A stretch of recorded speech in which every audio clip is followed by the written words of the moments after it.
Welcome to Our Girl Relationships. On this channel, we talk about problems people face in their day-to-day lives. Let's start with a video. My family and I live in Boston. I, 26 female, got married a year ago to my husband, 29. Both of our families live here, and we were both born here. My husband and I were schoolmates in high school, but we never really spoke. He was a late bloomer, and I was a popular chick. I'll admit, I noticed him a few times, but you wouldn't really consider him my type. We met again when we were both had graduated from college. He had cleaned up quite nicely, and he wasn't that shy dude anymore. I was super attracted to him the first time we met again, and I wasn't one to hide it if I thought you were attractive. If I liked you, you would know. We started dating 3 months later, and it was my best relationship ever. Well, you can tell because we ended up getting married. My husband's family members are sweet, though they have their annoying moments, but it was nothing I couldn't handle until recently. He has a kid sister who adores him. She is his only sibling, so they are very close to each other. His sister is 17 years old and seems to have this liking for pranking him because my husband seems to always fall for the pranks, which excites her. I sometimes think that he's pretending just to make her happy because some of the pranks are ridiculous and even I wouldn't fall for it. However, it is always funny to watch, so I indulge them. There were times where it was okay to prank him, and other times it seemed really unnecessary. The pranks started getting more and more frequent, and she would go above and beyond to make sure that she did. We were a very welcoming couple, so our family members were comfortable coming to our home. The only boundary we set with our relatives and friends was that if it was late or they were going to sleep over at our place, they had to inform us beforehand. One Sunday afternoon, while I was in the kitchen, my sister-in-law came to the house. It so happened that I glanced at the camera at that time and saw her come in. She was usually bubbly, and if she was around, everyone would know it. So it was a surprise to see that she didn't announce herself. In fact, I seemed like she was trying to be as quiet as possible, so I figured that she came to prank someone, and this time I was going to be pranking the prankster. She didn't know that I saw her, which was just perfect. My husband had no idea that someone was in the house. She went into our closet, and my guess was that she wanted to stay there to scare my husband whenever he came into the room. I locked the closet door and locked the room as well so that no one would hear her cry for help. After about 2 hours, I went and opened the door for her and told her that I pranked the prankster. I thought it would be all jokes like normal, but she wasn't having it. I told her, play stupid games, win stupid prizes. She started screaming at me for locking her in the room. She said that she didn't have her phone and was getting anxious, so she couldn't call anyone, which made her scared. She was angry at me for putting her through a traumatic experience because I had no right to do that. I didn't think it was a big deal because our closet wasn't small, so it's not like I left her in the place without air. I didn't know that she wasn't with her phone, though, but it wouldn't be the first time that she wasn't with her phone for 2 hours. I didn't get what the fuss was all about, because what I did to her is something that she can do as well. I apologized, since she didn't like it, but she ignored me and walked away to look for my husband. She was crying at this time, I guess for dramatic effect, so my husband would feel really bad for her. I heard her complaining to him and saying how she was anxious there and almost had a panic attack, and how it was the worst experience of her life, and she doesn't wish it on anyone else. I was so disgusted hearing all that she was saying. My husband bought it and came and confronted me about it. It was honestly surprising for me. Like, why are we having this conversation? It was just a prank, for which she had done worse things and gotten away with it. Later that evening, her mom and cousin called me and said all sorts of things to me. She said that she would blame me because I didn't have kids of my own. That hurt me, so I respectfully asked them to stop speaking to me like that. My sister-in-law later said that she wanted monetary compensation for what I did to her. That was the funniest thing I had heard all year. Of course I declined. More like I ignored her, actually. If she wanted ice cream or chocolate as compensation, I would understand. But she wanted me to pay her for damages. What damages exactly? She seemed to have brainwashed everyone because they were all with her on her side. She said she was going to sue me if I didn't comply because she almost died in there. The next day, it was still a topic, and she wasn't joking about suing me. More and more people were calling me to say how horrible I was for what I did to my sister-in-law. I couldn't believe that my husband especially was letting this happen, so I started to wonder if what I did was really wrong, since everyone was against me. I asked her what compensation she wanted, and she asked for at least $2,000. I laughed so hard. Was this a joke? Really? There were so many other things to do with $2,000 than spend it on some entitled teenager. Later that evening, my husband told me that they were already making plans to sue me because I almost killed his sister, and if I didn't want to go to court, then I should pay what sister-in-law is asking for. I spoke to some of my friends, and we couldn't seem to come to a conclusion. Some of them were with my husband and his family, and others thought it was a way to extort my money. I went to mother-in-law's house to speak to them about what happened in there while she was locked. Sister-in-law said she had an anxiety attack, and she couldn't breathe and it felt like she was going to die. I apologized for what I did and asked if we could handle it like family, but she refused and said the only way we could handle it as family, instead of in the courtroom, is if I gave her the $2,000 as compensation, and nothing was going to change her mind. She said that if I came to the house to try to persuade her to not take any actions against me at all, then I would have wasted my time. Truthfully, I had $2,000 that I could give to her, but I was saving it up for something that was really important to my husband and I. He didn't know I was doing that because I wanted to surprise him with it for our anniversary next month. I decided that since my husband wouldn't even protect me from his family, then there was no need trying to save up the money. I sent the money to her, and that was it. Our relationship would not be the same again. I honestly didn't mean any harm by locking her in the closet, though she has done worse things. I don't think our relationship as a family would go back to the way it was. I haven't really spoken to my husband since the incident, except about how unhappy he was with me for doing what I did to his sister, and how they were serious about suing me if I didn't comply. My husband and I haven't made up since the incident. I feel weird. I don't think I can speak to him the way we used to anymore. I don't feel safe around him, and I don't think that he would have my back if anything came up.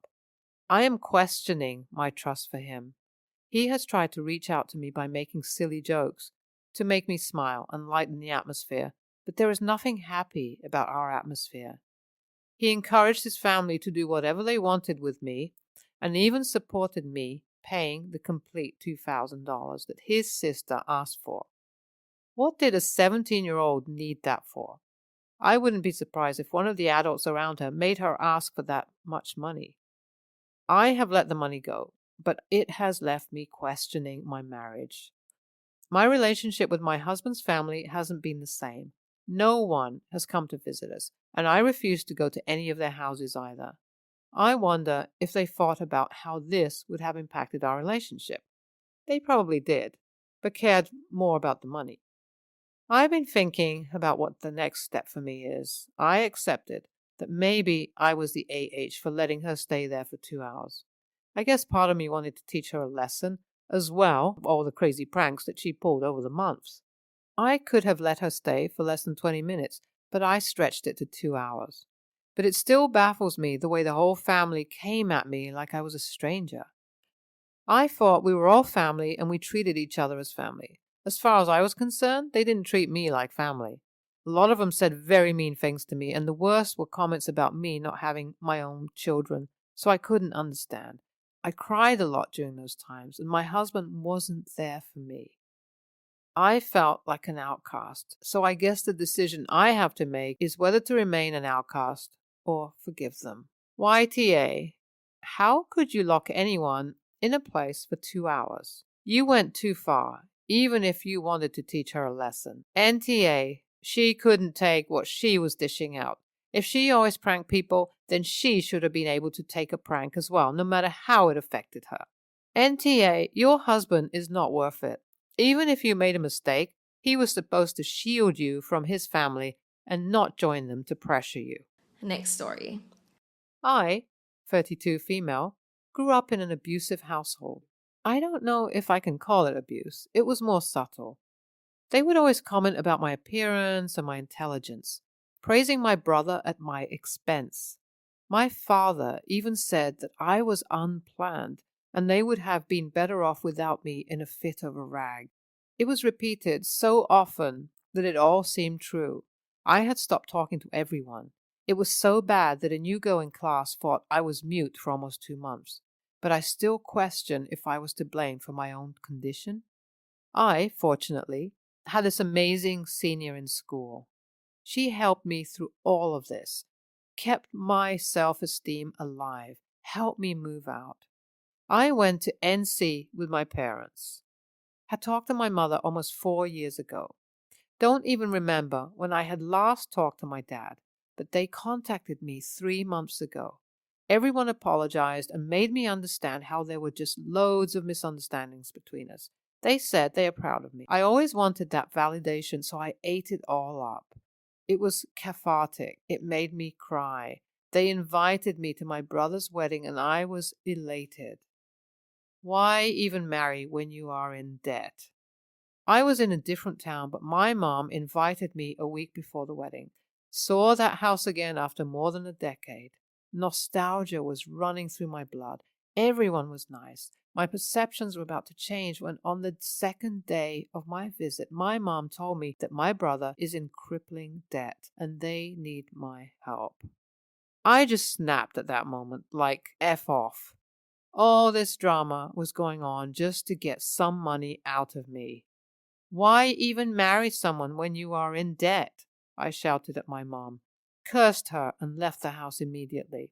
Maybe I did overreact, but it was the culmination of all the pent-up emotions that I had tried to suppress over the years, and now all of them have started blaming me.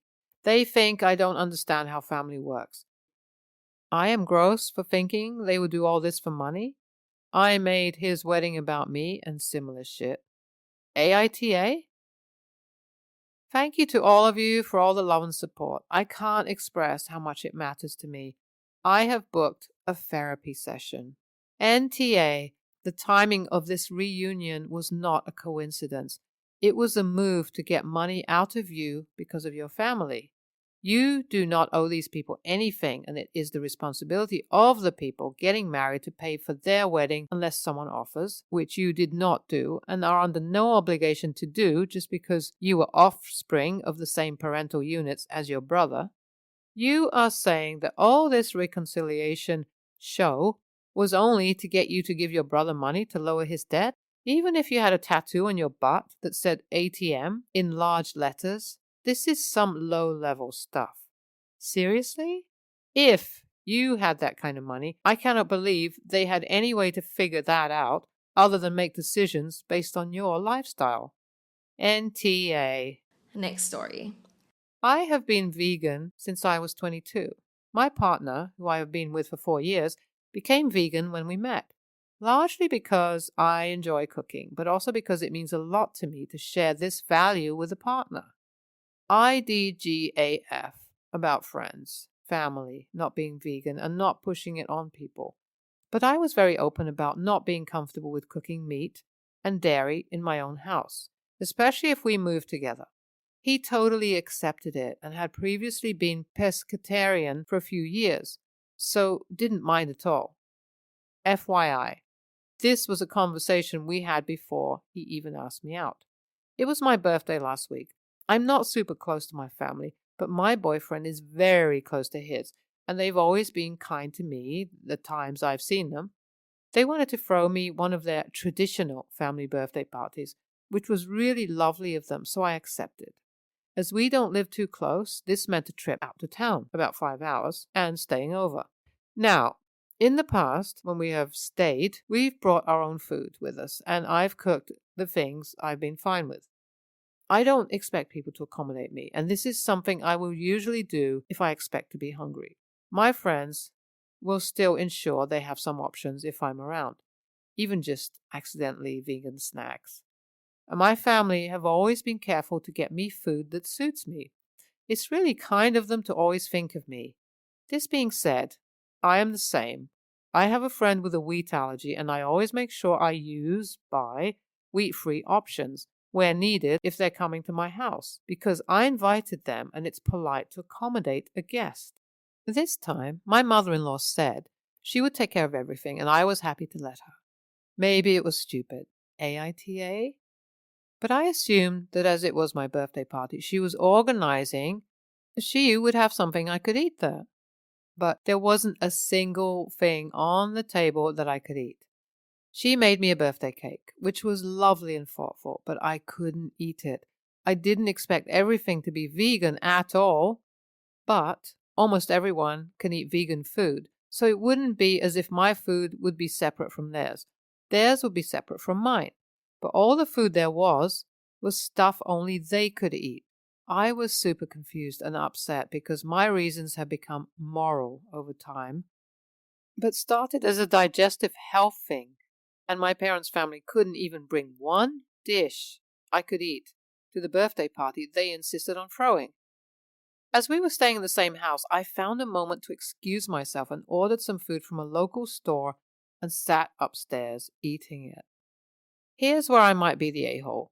My partner came to find me upstairs to blow up my candles and cut the cake, but I refused. I can't eat it, so how is it my cake? And remained upstairs for a while with my takeaway. I did eventually go back down and try to join in, but the food situation soured the whole thing for me. My partner said at the time that I was rude and spoiled, and has said so since, which makes me wonder if I am. Am I the a-hole? NTA, but they are big time. If you really want to throw a party for someone to celebrate them, you make sure they are happy about it by finding out what they like. Otherwise, it's not at all about them. They did nothing for you. A party without food you can eat isn't a party for you, but you were an excuse to party among themselves. A party that was really for you would not just have something you could eat. It would have your favorite foods first and foremost, and something in addition for the rest. When I threw a party for a good vegan friend, I even learned to make a vegan burger and vegan cake from scratch to make them happy. That's what you do if you really love someone and really want to do something for them. If you don't even care enough to provide any food at all, how much do you really care about them?